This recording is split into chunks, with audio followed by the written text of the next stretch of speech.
Hello. Now today we are talking about a poem from Homecoming.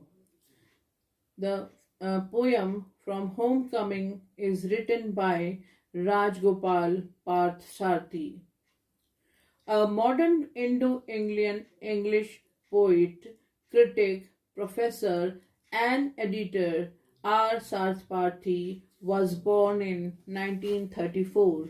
He was educated at Bombay and Leeds University.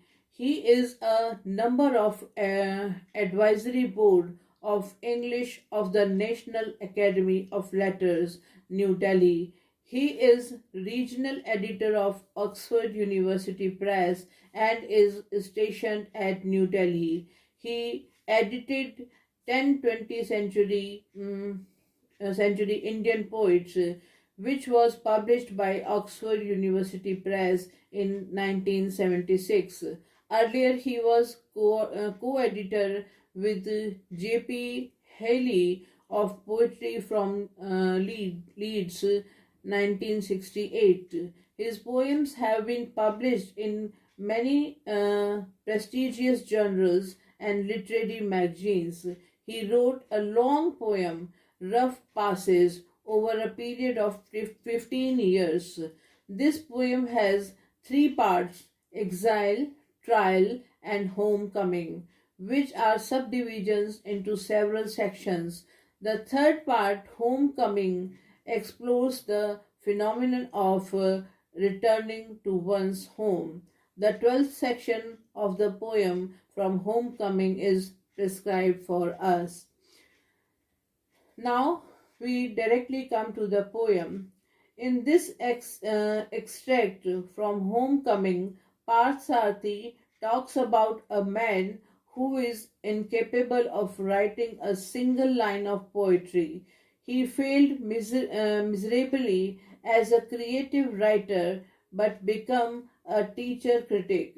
He got married and hence had to find money in order to support himself and his family. He went to the wrong gods. He had not studied the great poets who would have taught him the futility of marriage and would have elevated his thoughts. Then he became teacher. George Bernard Shaw has rightly said, "He who can does, he who cannot teaches." Moreover, the proverb goes, "A bad poet becomes a good critic." But this fellow was not a poet, good or bad, and failed as a critic. The teacher critic writes review of the poems of other poets. He is invited to attend conferences and he attends them. He had no talent, but words come to him easily and effortlessly. He earned a lot of money, especially by cunning and dishonest means. He writes criticism in the large measures of literature of secondary kind of material. Parthsarthi abused him by calling him the son of bitch. Again, Parthsarthi sarcastically calls him his eminence and wonders where he would be except for the poets of the classical and modern world. Parthsarthi points out the personal characteristic of the teacher critic. He distinguishes between the poet and the critic. He condemns the teacher critic in very cruel and harsh terms. Bhartari also pointed out the opposition between poet and critic. Critics does not understand the abstruse poem but sit in the judgment on the poetry of other poet. They try to find fault with their poetry. They do not blame themselves for their own foolishness or lack of understanding. Here Parthsarthi says that the son of a bitch fattens himself on the flesh of the dead poet, or lines in pockets with their blood. Parthsarathi is very frank and about such people. He does not minake words of plainly denounce such teacher critic.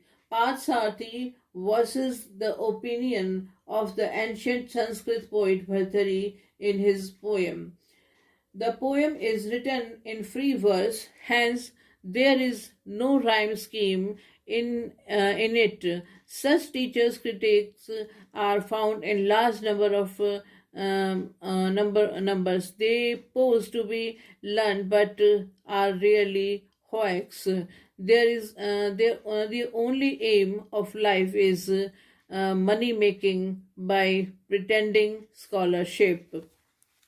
Now we just understand the what Parthsarathi really wants to say to us. That is about to Parthsarathi. Parthsarathi worked as a lecturer in English literature, but he is not agree with the teacher critic. In this sense, this poem is slightly absurd poem, but even then it is a important poem. Thank you so much.